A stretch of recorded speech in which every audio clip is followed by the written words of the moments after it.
이에 그 두 사람이 베들레헴까지 갔더라. 베들레헴에 이를 때 온 성읍이 그들로 말미암아 떠들며 이르기를 이가 나옴이냐 하는지라. 나오미가 그들에게 이르되 나를 나옴이라 부르지 말고 나를 마라라 부르라. 이는 전능자가 나를 심히 괴롭게 하셨음이니라. 내가 풍족하게 나갔더니 여호와께서 내게 비어 돌아오게 하셨느니라. 여호와께서 나를 징벌하셨고 전능자가 나를 괴롭게 하셨거늘 너희가 어찌 나를 나옴이라 부르느냐 하니라. 아멘. 아까 읽으신 19절 부분 보시면 이렇게 시작하죠. 이에 그 두 사람이 베들레헴까지 갔더라. 그 두 사람이 누구일까요? 함께 간 두 사람은 나오미와 룻입니다. 이 나오미의 가족은 이제 1장 앞부분에 있죠. 베들레헴에서 살아가다가 흉년을 피해서 모압 땅으로 이주를 했습니다. 이방 땅에서 그래도 잘 살아보려고 노력을 한 것입니다. 그런데 결과적으로 보면 어떻게 되었습니까? 1장 3절에 보니까 남편인 엘리멜렉이 먼저 죽고 말았습니다. 남편이 없는 과부가 되었습니다. 그럼에도 든든한 아들이 있다면 그래도 기대해 볼 수가 있습니다. 이 아들들이 잘 커서 가정을 잘 세운다면 어머니로서 또 든든할 수 있습니다. 그러나 1장 5절을 보면은 이 두 아들 이 말론과 기럨마저 젊은 나이에 빨리 죽어버린 것입니다. 그러니까 다 죽어버리고 이 베들레헴에서 출발할 때 가족 중에서는 이제 나오미 혼자 남겨졌습니다. 이 고대 가부장적 사회에서 늙은 여인이 남편과 아들 없이 홀로 남겨진다라는 것은 도저히 살아갈 수 있는 방법이 없는 어떻게 보면 죽은 것 같은 목숨이라고 할 수 있습니다. 여인이 일을 해서 양식을 구하기가 어렵습니다. 사회적 보호를 거의 받을 수 없는 게 당시 고대 사회의 일반적인 경향이었습니다. 그래서 이 구약 율법에서는 사회적 보호를 받지 못하는 소외된 자들, 특히 고아와 과부를 이스라엘 공동체가 특별히 잘 돌보라고 이렇게 강조했던 것입니다. 그만큼 당시의 주변 이웃이나 공동체가 지켜주지 않으면 생존할 수 없는 존재가 홀로 남겨진 과부였던 것입니다. 이렇게 이방 땅에서 살 길이 막막해진 이 나오미가 희망의 소식을 듣게 됩니다. 1장 6절에 보시면 그 여인이 모압 지방에서 여호와께서 자기 백성을 돌보시사 그들에게 양식을 주셨다 함을 듣고 이에 두 며느리와 함께 일어나 모압 지방에서 돌아오려 하여. 그 여인 나오미는 여호와께서 자기 백성을 돌보셔서 양식을 주셨다라는 소식을 듣습니다. 모압 땅에서 남편도 잃고 아들도 잃고 모든 경제적 수단이나 재산도 다 어떻게 보면 날려버린 나오미가 더 이상 그 이방 땅에서 살아갈 수 있는 수단이 없는 처지가 되었습니다. 그런데 자기 고향 소식을 들으니까 거기에는 양식이 있다는 것이죠. 하나님께서 돌보시고 양식을 주셨다는 소식에 이제 희망을 걸고 고향 베들레헴으로 돌아가려고 합니다. 6절에서 양식으로 번역된 단어는 히브리어 원어로 보시면 레헴입니다. 이게 떡, 음식, 양식이라는 의미로 번역될 수 있습니다. 이 베들레헴이라는 지명도 그래서 레헴이라는 단어가 붙어 있습니다. 앞에 두 글자 베트는 집이고요. 레헴은 떡입니다. 그래서 떡의 집, 떡이 나오는 집, 떡이 있는 집이라는 뜻입니다. 쉽게 말하면 밥집이다 이겁니다. 배고파 하기 힘든 사람에게 이 풍족한 밥집으로 돌아간다는 것은 살 수 있는 길이 열린다는 것이죠. 양식이 떨어지고 앞으로 양식을 구할 능력도 없는 이 나오미에게 떡과 양식이 나올 수 있는 자기 고향 베들레헴으로 가면은 이제 살 길이 열리는 거예요. 그 땅은 하나님이 자기 백성을 돌보시는 약속의 땅이기 때문입니다. 공고한 나오미에게 복음이라 할 수 있습니다. 나오미는 이제 살 길을 찾아서 모압에서 베들레헴으로 돌아가려고 합니다. 특별히 룻기 1장에 보시면 이 돌아가다라는 뜻의 원어로 보면 슈브라는 동사인데요. 이게 12번이나 나옵니다. 보시면 6절에 보면 아까 보신 대로 마지막에 돌아오려 하여라는 동사 있죠. 7절 하반절을 보시면 유다 땅으로 돌아오려고 되어 있습니다. 8절 중간에 보십시오. 돌아가라라는 단어. 10절 마지막에 돌아가겠나이다. 11절 내 딸들아 돌아가라. 12절 내 딸들아 되돌아가라. 15절 보면 내 동서는 해서 돌아가나니 너도 돌아가라. 이렇게 문장이 이어집니다. 16절 앞부분도 돌아가라. 21절 앞부분까지 돌아오게 하셨느니라. 다 슈브 동사입니다. 돌아간다는 동사가 이렇게 많이 나옵니다. 그래서 룻기 1장의 주제는 돌아가는 장면, 돌아감의 주제라고 할 수 있습니다. 언약의 땅, 약속의 땅을 떠난 백성이 다시 하나님의 기업으로 돌아가도록 하나님이 인도하신 손길이 있다는 것을 알려주고 있습니다. 여러분, 영화 박하사탕이라는 영화 있는데요, 유명한 장면이 있습니다. 영화 거의 이제 도입부 부분에 이 주인공 이 설경구 배우가 달려온 열차를 이제 앞두고 뒤로 돌아서서 두 팔을 이렇게 벌리고 나 다시 돌아갈래라고 외칩니다. 이제 마지막 인생을 이제 마치겠다 그러는데, 근데 이 영화가 마지막 장면이 이렇게 이 인물의 마지막 운명을 보여주고 있고, 이게 강력한 인상을 주었기 때문에 이제 패러디도 참 많이 했습니다.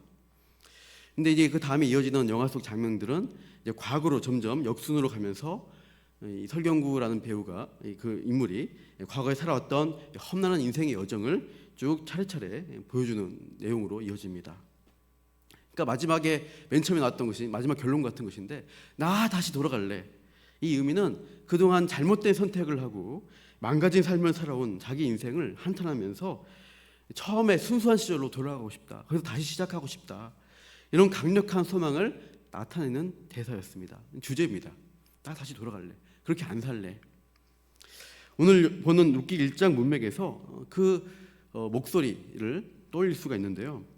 이제는 읽어버린 나오미가 함께했던 가족을 다 잃고 재산도 다 잃은 이 빈 털터리가 되어서는 나 다시 돌아갈래. 이 마음속 절규를 행간에서 찾아볼 수 있습니다. 어떻게 보면 룻기 1장을 통해서 하나님께서 이 언약의 땅에서 이 부르심을 떠난 자들을 향해서 돌아오라라고 외치시는 것입니다. 찬송가도 보시면 그런 가사가 많이 있습니다. 어서 돌아오, 어서 돌아만 오, 이런 찬양도 있고요. 죄 있는 자들아 이리로 오라, 주 예수 앞에 오라, 죄인들아 돌아오라, 이런 식의 가사들이 굉장히 찬송가에 자주 나옵니다. 근데 죄인들이 이렇게 외친다고 돌아올까요? 잘 안 돌아옵니다. 돌아오라 불러도 그냥은 쉽게 안 돌아오더라고요. 나 안 돌아가도 잘 살 수 있어요라고 죄인들이 외치기 때문입니다. 이 설교 준비하면서 또 영화 생각이 났습니다. 이 겨울에 생각나는 유명한 영화 하나 있는데요. 이 온통 백설이 덮인 들판을 배경으로 하는 일본 영화인데요. 러브레터라는 영화입니다.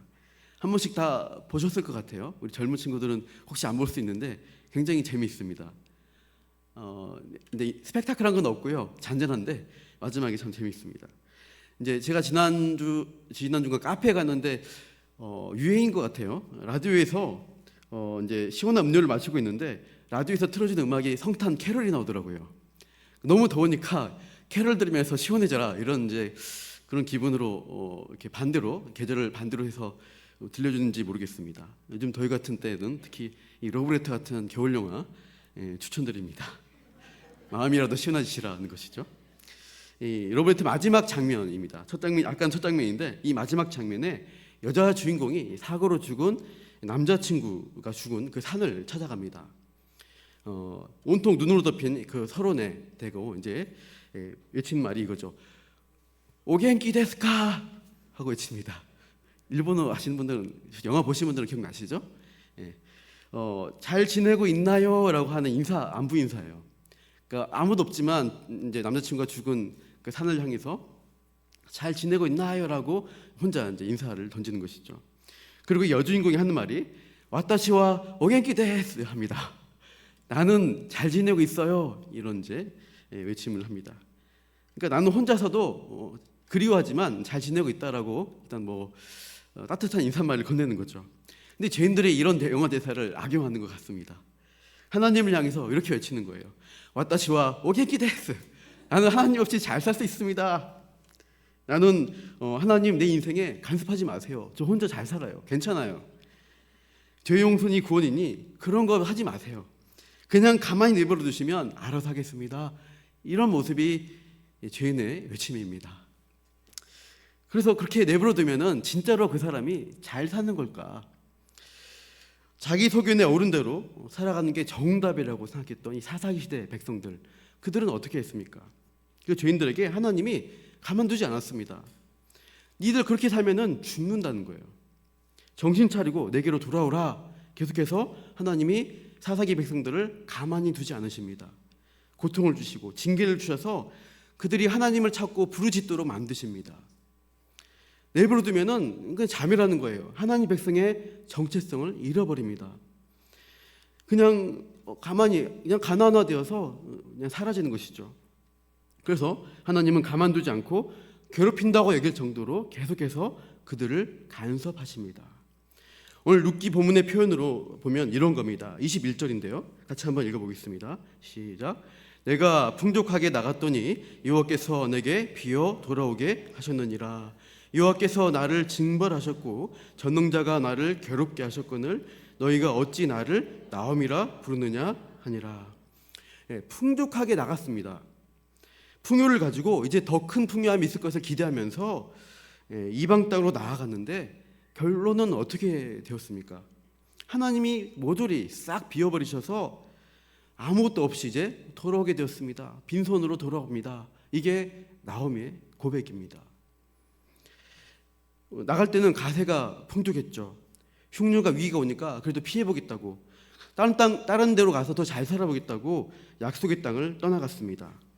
자기 힘으로 더 큰 풍족함을 기대하면서 나갔는데 결론적으로 하나님은 나오미를 텅텅 비우셔서 본토로 돌아오도록 하신 것입니다. 여러분 이제 모두 다 뭐 통장 하나씩 가지고 계실 겁니다. 통장이 텅 비어버리면 뭐라고 부릅니까? 통장이라 그러죠. 통장인데 아무것도 없으니까 통장이 되었다. 뭐 그렇게 하나님이 어떻게 보면 이 나오미의 통장을 통장되게 만드셔서 하나님께로 털레털레 돌아갈 수밖에 없게 만드신 것입니다. 성경에서 하나님을 향한 이 죄인의 선전포 같은 것이 뭐냐면 독립선언입니다. 우리나라에서 뭐 대한독립 만세 외치고 만세운동하고 독립투사 하셨던 분들은 참 긍정적이신데 성경에서의 인간 독립 만세라고 외치는 것은 성경적 관점은 반역행위입니다. 아담과 하와는 어떻게 독립선언을 했나요? 하나님 떠나서 내가 잘 살 수 있다고 나도 자주 나시는 하나님처럼 스스로 살 수 있다고 하면서 금지하신 선악을 알게 한 나무의 열매를 따먹었습니다. 그리고 옷을 스스로 만들어 입었습니다. 가인은 질투와 분노로 죄를 짓지 말라는 그 말씀을 어기면서 동생을 쳐 죽이고 그 후에 성을 쌓아서 스스로를 지키고 보호하려는 시도를 계속하고 있습니다. 그 후에 가인의 후손들은 아담의 7대 손 라멕이라는 후손이 나오는데 자기에게 피해를 준 어떤 소년에게 더 큰 복수를 해서 살인을 합니다. 그러면서 그런 더 큰 보복과 복수를 통해서 나 자신의 힘과 권위를 내세우는 힘으로 살아가는 세대를 열어갑니다. 그러나 하나님에 대해서 이 독립선언한 자들은 어떻게 될까요? 나뭇잎으로 만든 옷이 어떻게 될까요? 처음에는 괜찮아 보였어요. 이렇게 잘 가려지고 했지만 금세 시들어져서 떨어지는 것입니다. 안전과 보호를 추구하고 힘으로 자기를 지키려고 하지만 이 가인의 손들이 서로 폭력을 휘두르고 서로 죽고 죽이는 그런 처절한 이 죄된 사회를 만들기 시작했습니다. 그러다 결국 물로 홍수로 심판받아 다 멸망하고 말았던 것이죠. 하나님에 대한 이 독립선언은 매우 위험한 것입니다. 그 자신에게 독립할 수 있는 근거와 능력이 있다고 자신만만해져 가지고 하나님께 돌아가지 않으려고 하는 이 태도를 보이기 때문이죠. 그래서 하나님이 어떻게 하십니까? 이 독립선언하고 탈출한 죄인들을 살려주시기 위해서는 그들의 독립의 근거들을 탈탈 털어버리셔야 됩니다. 모조리 비워버리셔가지고 그들이 두 손 두 발 다 들고 하나님께 돌아오도록 만드시는 거예요. 그게 은혜예요. 누가복음 15장에 나오는 탕자의 비유가 그렇습니다. 둘째 아들이 아버지의 유산을 미리 받아서 이른 나이에 독립선언을 했습니다. 아버지 없이 내가 혼자 살 수 있다. 그래서 먼 타국 가서 흥청망청 잘 살았는데 금세제 탕진하고 빈털터리가 되어버렸습니다. 나중에 이제 돼지가 먹는 쥐염열매라도 먹으려고 하는데 그것도 먹지 못해서 굶는 거예요. 그렇게 비참한 지경이 되니까 그때서야 비로소 누구를 떠올립니까? 아버지 집을 떠올리게 되죠. 누가복음 15장 11절이죠. 같이 한번 읽어볼까요? 이에 스스로 돌이켜 이르되 내 아버지에게는 양식이 풍족한 품꾼이 얼마나 많은가. 나는 여기서 주려 죽는구나. 아버지께 돌아가며 산다는 것을 떠올리게 되죠. 거기는 품꾼, 종까지도 잘 먹고 잘 살 수 있는 곳이야. 그 풍요로운 아버지 집으로 돌아가자.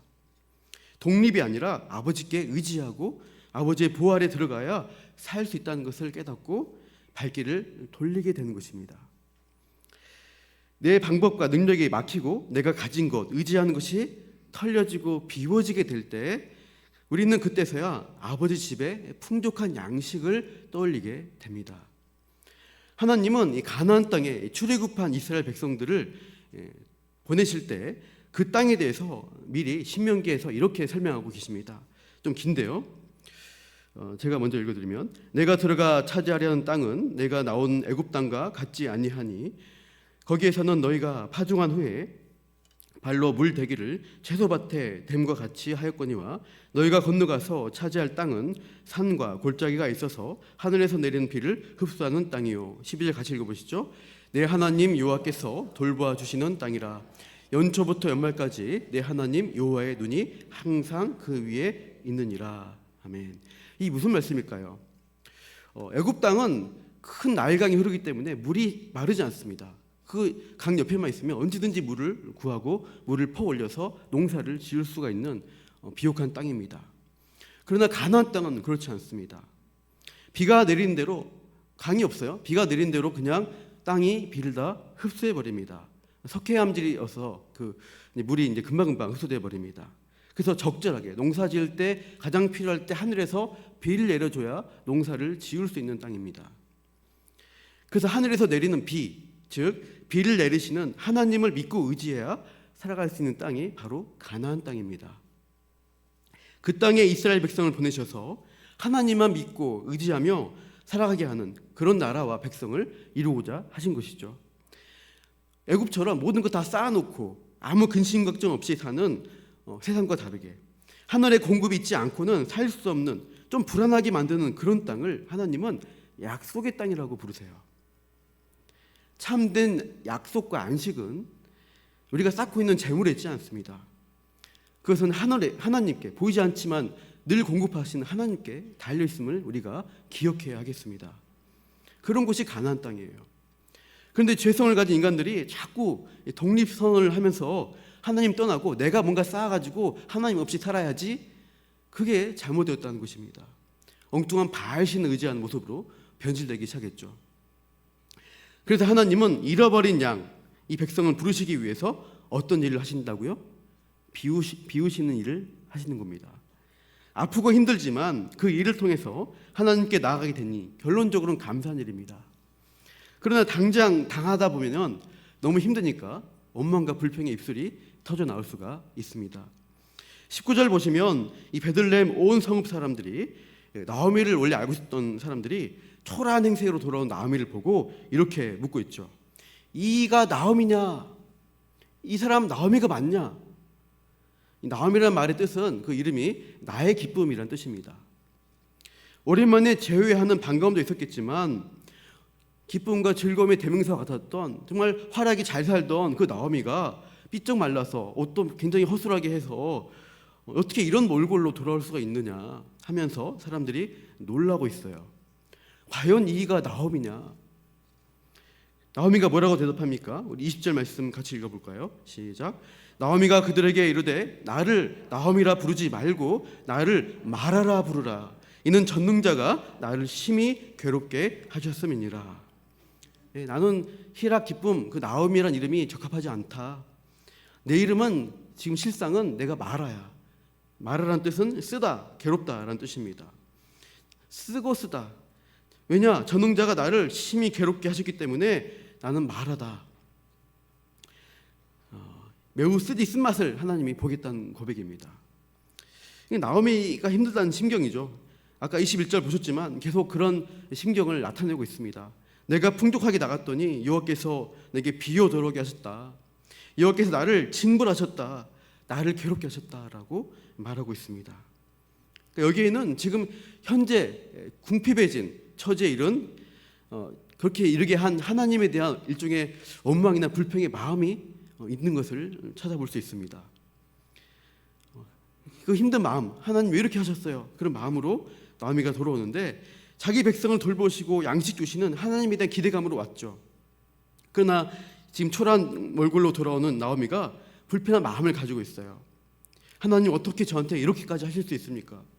남편도 잃고 아들도 차례차례 다 잃게 하시고 이제 손주나 자녀 한 명도 없이 가지고 왔던 재물 재산 다 날리고 빈 털터리가 되어서 이렇게 부르시다니 무엇입니까? 나오미 입장에서는 충분히 그렇게 하나님께 말할 수 있겠죠. 신자가 어려움을 겪고 큰 어떤 벽에 부닥치게 되고 계속해서 어려움이 연달아 일어날 때 누구나 절망할 수 있고 원망 불평이 나올 수 있습니다. 한 번이면 득한데 두 번, 세 번 재앙이 오면은 견디기 힘듭니다. 하나님 과연 그렇게 완전히 저를 비워버리시고 꺾어버리신 분이십니까? 너무 매정한 분 아니십니까? 살 소망조차 없애버리면 어떻게 살란 말입니까? 이런 생각을 할 수가 있겠죠. 그러나 우리가 룻기 2장부터 보면은 이 룻기의 모습들이 계속해서 비우시는 하나님이 아닌 것을 알 수 있습니다. 이제는 하나님이 채우신 손길이 이어진다는 것을 우리가 발견하게 되죠. 우리는 큰 그림을 볼 수 있어야 합니다. 하나님이 일하시는 큰 문맥, 큰 그림을 보게 되면 하나님을 기대할 수가 있습니다. 그러니까 텅 비어버린 인생이 이 룻기 전체의 문맥을 보시면 하나님의 은혜로 다시 풍요롭게 채워지는 결론과 주제로 이렇게 나가는 것이 룻기의 그림입니다. 이 룻기라는 책 제목처럼 이 룻이라는 며느리 룻이 주인공 같지만 전체 흐름으로 보게 되면은 나오미가 더 중심 인물로 나타나게 됩니다. 나는 말하다 쓰고 쓴 인생이다. 텅 비었다. 남편도 자식도 아무런 미래도 보장할 수 없는 그런 인생이 되었다. 당장 살아갈 양식도 없다. 이렇게 빈털터리 인생으로 끝날 줄 알았는데 이런 한탄이 1장까지 내용이고요. 근데 룻기의 결론부로 가보시면 새로운 반전이 일어난 것을 알 수 있습니다. 며느리 룻과 이 보아스 사이에서 아기가 태어난 거죠. 그 아기를 두고 이웃의 여인들이 이렇게 외치고 있습니다. 처음에는 말하라고 부르랬는데 이가 나오미냐 이랬는데 4장 17절 같이 읽어볼까요? 시작. 그의 여인 이웃들이 그에게 이름을 지어주되 나오미에게 아들이 태어났다 하여 그의 이름을 오벳이라 하였는데 다윗의 아버지인 이새의 아버지였더라. 이제 우리가 룻기 흐름을 보면 아시지만 기업 무르는 자의 율법을 따라서 이 근족이었던 보아스가 룻과 결혼에 성공합니다. 그래서 나오미의 아들 이 말론의 대를 잇는 아기를 나오미에게 결론부에서 아기를 안겨주게 되죠. 그러니까 늙어서 이제 더 이상 자녀를 낳을 수가 없는 나오미. 그래서 며느리에게 율법을 따르면은 며느리에게 새로운 아들을 낳아서 남편을 줘야 되지만 할 수 없었던 이 나오미에게 완전히 비워진 나오미가 이 새로운 아기를 통해서 채워짐을 얻는 결론으로 이어지고 있습니다. 그러니까 하나님의 헤세드입니다. 인애와 선하신 사랑으로 룻과 보아스 두 사람을 통한 헤세드, 선대함으로 인해서 텅텅 비었던 나오미에게 이제 풍족하게 채워진 역사로 마무리가 되는 것이 룻기의 종착점입니다.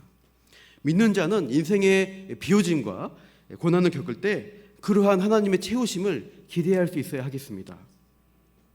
사실은 다 비워진 것 같은 나오미에게 하나님의 헤세드를 보여주는 씨와 같은 것이 룻이었습니다. 룻은 끝까지 붙쫓아서 나오미와 함께 돌아갑니다. 룻이 하나님의 채우심의 시작이 되는 그 역할을 하고 있는데요. 룻기 2장에 보면 룻의 자그마한 효도와 섬김으로 인해서 나오미의 가문이 조금씩 채워진 모습들이 있습니다.